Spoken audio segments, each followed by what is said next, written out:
पिछले वीडियो में हम लोग पढ़े थे हेनरी का नियम।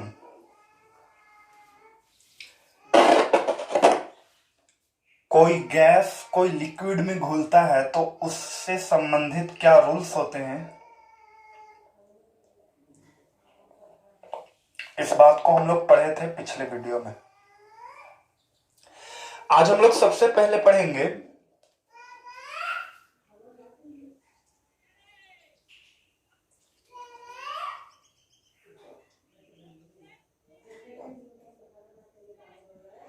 गैस का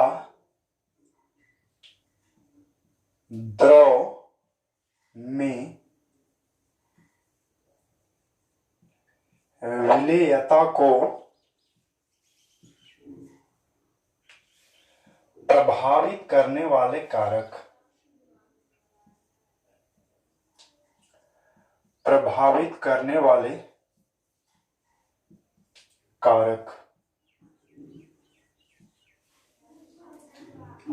कौन सा फैक्टर गैस के द्रव में विलेयता को बढ़ाएगा और कौन सा फैक्टर गैस का द्रव में विलेयता को घटाएगा। इसमें सबसे पहला जो बात है वो है हेनरी नियतांक। हेनरी नियतांक KH। यदि KH का मान बढ़ेगा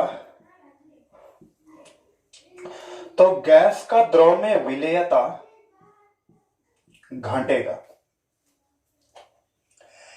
ऐसा कैसे होगा?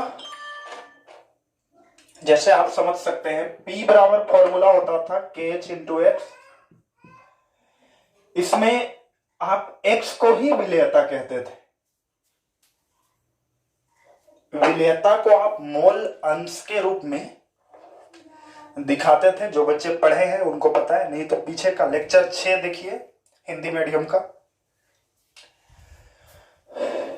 X बराबर क्या हो जाएगा? P by KH। अब आप खुद सोच सकते हो कि यदि KH का मान बढ़ेगा तो X का मान क्या होगा? घटेगा। और X ही क्या है? विलेयता है। यानी कि KH का मान बढ़ने से विलेयता का मान क्या होता है? घटता है। ठीक है, तो ये पहला फैक्टर था। दूसरा फैक्टर है दाब।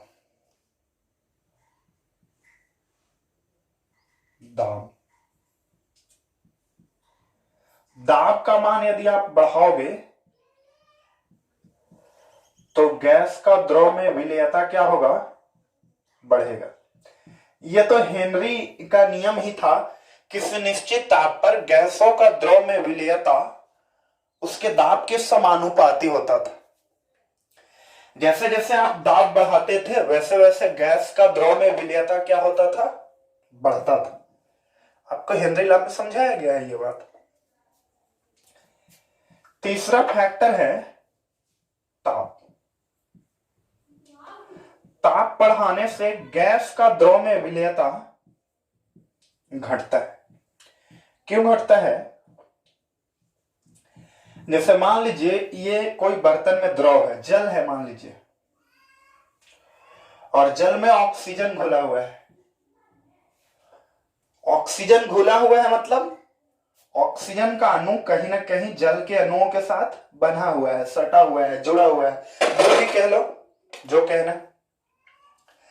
अब जब आप ताप बढ़ाएंगे तो ये जो जल का अणु है वो स्थिर हो जाएगा कि गतिमान हो जाएगा?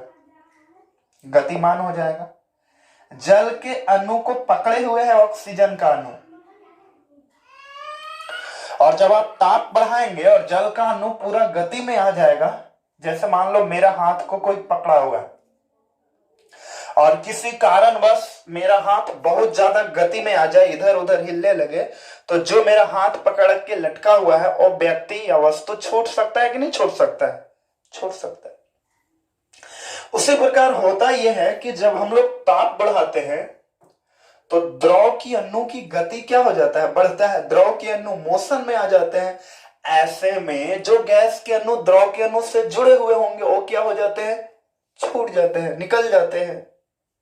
द्रव के अणु और गैस के अणु के बीच का बंधन क्या हो जाता है, टूट जाता है। यानी कि हाई टेम्परेचर पे यदि कोई द्रव में गैस घुला है तो वो भी क्या हो जाएगा, निकल जाएगा। यहीं से एक कभी कभी सवाल बनता है कि जलीय जीव गर्म जल के तुलना में ठंडे जल में अधिक आराम महसूस करते हैं, क्यों? देखो, जब हम गर्म जल बोलते हैं तो गर्म जल का मतलब बहुत गर्म नहीं, तुलनात्मक रूप से। तो क्या होगा, हमें बताया गया कि ताप बढ़ाने पर गैसों का द्रव में विलयता क्या होता है, घटता है।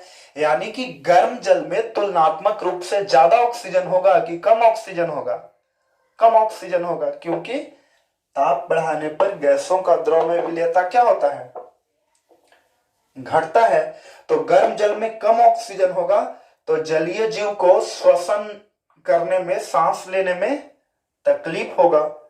इसलिए हम कह सकते हैं कि जलीय जीव गर्म जल की तुलना में ठंडे जल में अधिक आराम महसूस करते हैं। ठीक है, तो ये सब बातें